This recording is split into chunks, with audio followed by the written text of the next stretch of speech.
And still on Nigeria's rising debt profile, the House of Representatives joined a growing number of Nigerians who had expressed concern that the country may be approaching a debt trap when plenary resumed on Tuesday. The decrease in crude oil production brought on by theft and sabotage was also bemoaned by the House. After a protracted break, the House Speaker, Femi Gbajabiamila, addressed the issues in his welcome comments.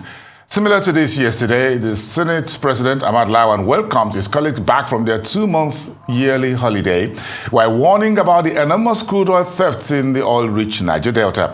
According to Lawan, the issue is slowly putting the economy into a coma. In Ghana, the country is about to start discussions with domestic bondholders about restructuring its city or the local currency in debt. That's a component of the country's strategy to obtain a $3 billion loan from the International Monetary Fund. Bloomberg claims that the nation's Eurobonds continue to trade lower. Restructuring the Ghana's debt is one of the primary prerequisites for our fund program. Joining me now live here in the studios to discuss this further is Oluwatomi Mayowa, as analyst with financial derivatives. Good morning. Thank you. Great to have you. Thank you so much. Okay, so let's get the debt issue discussion. Let's start with our neighbors. Although charity should begin at home, but let's start with our friend neighbor, because again, the currency is a major issue where the cedi is down about 36% year so far. So tell me about Ghana's looking to restructure its debt to be able to qualify for this IMF loan. Actually, it's no longer a news that Ghana is currently facing a debt problem, and that has actually limited its ability to perform its fiscal responsibility. And I think its debt to GDP ratio is about 82%. From about 50% in 2017, that has actually increased sharply. And so all of this, and it's unable to go to the international market to actually borrow.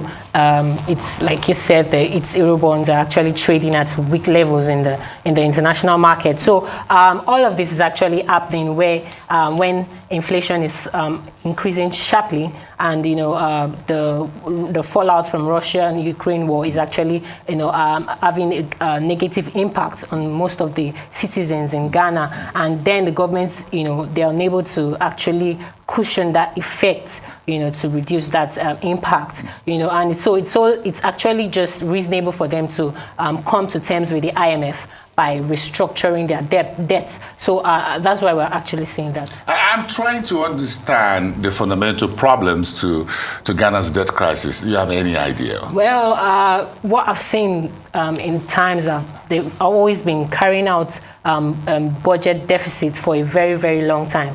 And once a country's debt is actually increasing sharply, more than your productivity, it is only very important to start implementing policies that would help in increasing your revenue and start managing your debt, prioritizing managing debt by reducing your deficit, debt, and all of that should come into place when you're beginning to see that. So, but I think Ghana has failed to see all of that coming, and and that has brought them to this situation right now. So I believe that with the debt, with the borrowing, they actually should channel those borrowing to increasing productivity, and so I believe that will help in reducing resolving the issue. I'm just trying to. Nigeria's debt is about $103 billion now. I'm trying to share it.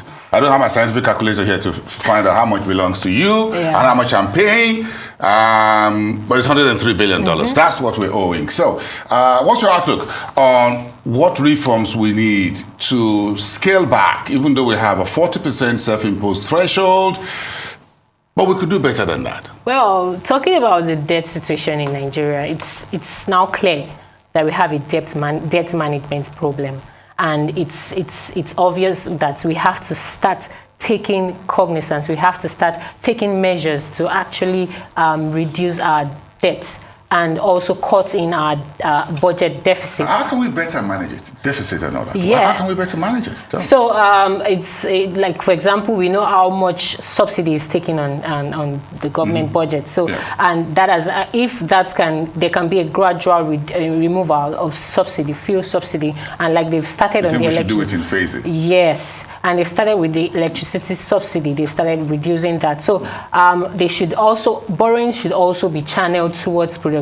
Like I said, for Ghana, that should always also happen, because currently our debt to GDP ratio is about 37%, and they might still say it's still quite sustainable. Well, it's going to be a matter of time before we start struggling with higher debt levels. So it's just good that right now we start prioritizing debt management, in terms of ensuring that we reduce our debt. In $103 billion as headline public debt for Nigeria, with your GDP around 450. You're already at a quarter of your GDP. So that's really. So whether the threshold is 40% or not, that it doesn't look good on as it were. But again, what else do you think we can do in terms of debt management, in terms of cost? Do you think there are areas in which we can cut off some fat, as it were? Yeah, like I said earlier about the subsidy, the petrol subsidy, I think it cost about 1.25 trillion in a month.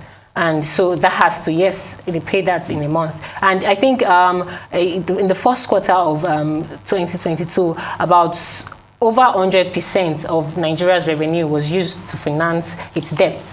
So it's what I can say is most funds that are actually borrowed from the capital market should be well channeled towards productivity. Once you channel your debts, your borrowings to productivity, you ensure that it will help you. Give you that ability to be able to pay that debt in the future. So that should be the priority. That should be what the government should focus on currently, and I think that would actually help in the meantime. Okay, let's get back to Kenya's subsidy, where fertilizer subsidy. Fertilizer is an input into agro production. Do you think that is okay?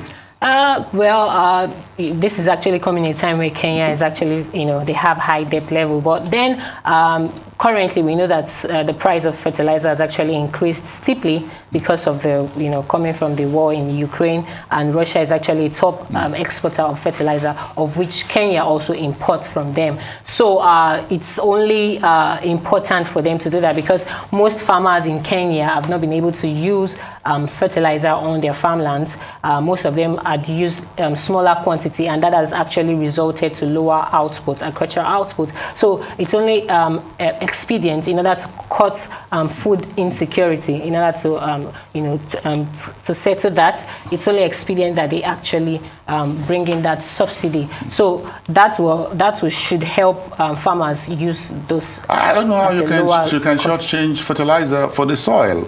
You use half quantity. It's just like prescribed medication. You cut it into half. You're not going to get well. Yeah. That's the way it works. The soil needs full fertilizer, and then you go give half. Yes. Then you just get a suboptimal result. Exactly. But again, you look at inflation at 15.3% from 9% previous. Now, how much do you think this will pressure food inflation in Kenya? Let's wrap that up in 1 minute. Well, I think it's on the short run, we might still see that because of currency pressures. Most African countries are actually facing currency pressure. So we might still see high figures in the short term. But in the long term, I believe that this move should be able to help reduce that effects of the less fertilizer that's been used, is going to reduce it. Now that there's more that's going to be used, so we're going to see more agricultural output. Even though there are other factors around it, the farmers have to be knowledgeable. They have to be mechanized tools. That should be also put in place to help. And let's hope the weather also help as well. Yes. Yeah, because again, we're dealing with climate change as well. We need to factor that in. Those are other challenges. Yeah, thank you. Risk factors. Yes. Thank you so much, Oluwatomi. Thank you. Thank you so much from Financial Derivatives Company. Great having you.